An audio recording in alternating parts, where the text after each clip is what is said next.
ऋषभ अग्रवाल जी। राधे राधे महाराज जी। महाराज जी, भगवत गीता में बताया है कि मुक्ति का मार्ग वैराग्य से होकर जाता है। महाराज जी, एक ग्रस्त होते हुए मैं नाम जप के साथ साथ संसार का त्याग किए बिना अपने जीवन में कैसे वैराग्य को साध सकता हूं? देखो, जैसे गृहस्थ हो तो काम सताए तो अपनी पत्नी, धर्म पूर्वक अपनी पत्नी का सहवास करना गृहस्थ के लिए धर्म है, पाप नहीं है। लेकिन वही गृहस्थ उसी काम से प्रेरित होकर जब दूसरे की स्त्री की तरफ दृष्टि डालता है तो दृष्टि डालना मात्र ही उसके लिए पाप बनने लगता है। हमको वैराग्य करना दूसरी स्त्रियों से, सब में जननी का भाव, पूज्य भाव।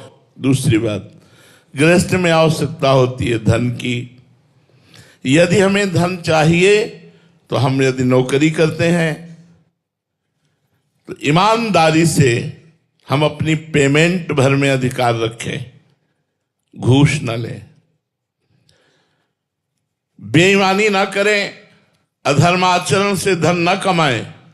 तो आपकी सत्य की कमाई जो सरकार दे रही है, भले आप बहुत थोड़ी है, लेकिन आपके परिवार को स्वस्थ रखेगी और उससे भगवान की प्रियता बढ़ेगी। मानते हैं आप गाड़ियों में नहीं चल सकते, लेकिन आपका हृदय शीतल रहेगा, आप निर्भय रहेंगे, आप निश्चिंत रहेंगे, भगवान का भरोसा जागृत हो जाएगा। और बेईमानी, घूसखोरी ये आपके परिवार को बिगाड़ देगी। जीवन भर आपको जलना पड़ेगा, जीवन भर अशांति आपको सहनी पड़ेगी और परलोक भी आपका बिगड़ जाएगा।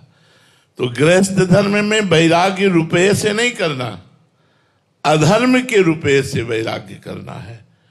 अधर्म का 1 करोड़ मिल रहा हो और धर्म का 100 रुपया, तो 100 रुपये की तरफ हाथ बढ़ाओ। वो 100 रुपया करोड़ों से भी बढ़कर होगा, तुम्हारे परिवार को स्वस्थ रखेगा, शांति प्रदान करेगा, हृदय में शीतलता प्रदान करेगा, भगवत भक्ति प्रदान करेगा। इसलिए चाहे व्यापार हो या नौकरी हो या कोई भी कार्य हो, यदि ईमानदारी से भगवान को साक्षी करके आप अपनी नौकरी का कर्तव्य, अपने व्यापार का कर्तव्य, अपनी किसानी का कर्तव्य करते हैं और उससे धन कमाकर परिवार और साधु सेवा, अतिथि सेवा करते हैं, तो आपके लिए और वैराग्य की आवश्यकता नहीं है।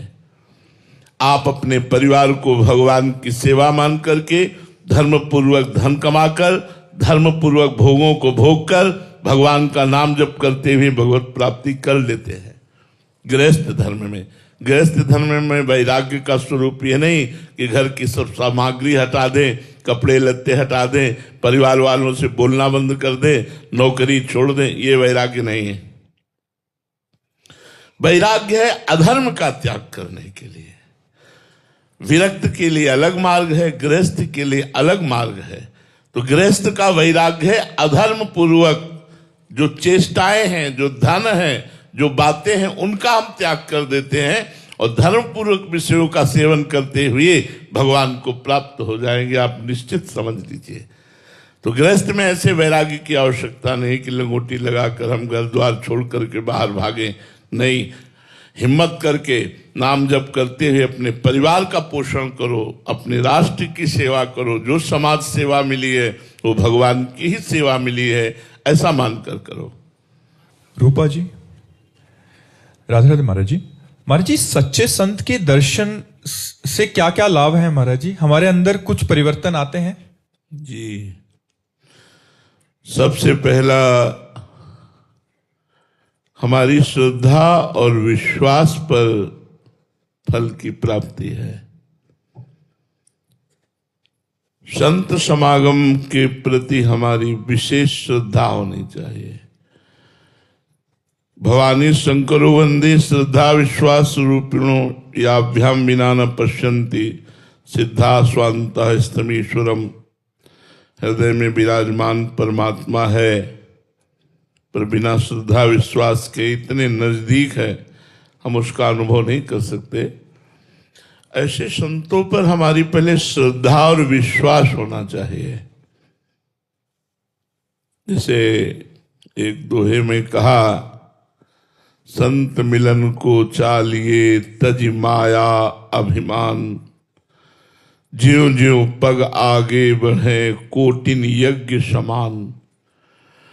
यदि संत मिलने के लिए हम चले और अपनी मैं और मोर तोड़ते माया इसका त्याग करके, देहाभिमान का त्याग करके अत्यंत दैन्य भाव से अहोभाग्य बनाते हुए कि आज मुझे भगवान के प्रेमी संत का दर्शन होगा, आज मेरा जीवन धन्य हो गया क्योंकि परम लाभ मिला, मुझे संत समागम मिला। उमा संत समागम शम न लाभ कछुआन। ओहो भगवान हम पर कृपा किए, अब मोहि भाव भरोस हनुमंता, बिनु हरि कृपा मिले नहीं संता। आज भगवान की विशेष हमारे ऊपर कृपा है। ऐसे भाव में भरा हुआ संत के सामने गया, साष्टांग लौट गया। ओ आज तो भगवान के ही दर्शन हो गए, आज तो मैं कृतकृत्य हो गया। तो सबसे पहला कार्य होगा संत दरस जिम पातक टरई। उसके किए हुए पुराने पाप भस्म होने लगेंगे। अब संत जब जिस पर प्रसन्न होते हैं तो आज्ञा और उपदेश करते हैं। श्रद्धा और विश्वास प्रबल होने के कारण वो संत आज्ञा और उपदेश पर ध्यान देता है। संत आज्ञा शास्त्र सम्मत भगवत प्राप्ति के लिए ही करते हैं। जीव ही वो उनकी आज्ञा का पालन शुरू करता है तो आसुरी संपदा नष्ट होने लगती है, दैवी संपदा प्रकाशित हो जाती है। अहंकार मोह काम क्रोध ये सब आसुरी संपदा है। निर्भय निशंक निशोक निश्चिंत भगवान का पूर्ण भरोसा, दैवी सद्गुण परोपकार ये सब आने लगते हैं। कुछ समय बाद यदि वो संत समागम चलता रहा तो स्वयं संत बन जाता है, वो स्वयं भगवत स्वरूप को प्राप्त कर लेता है।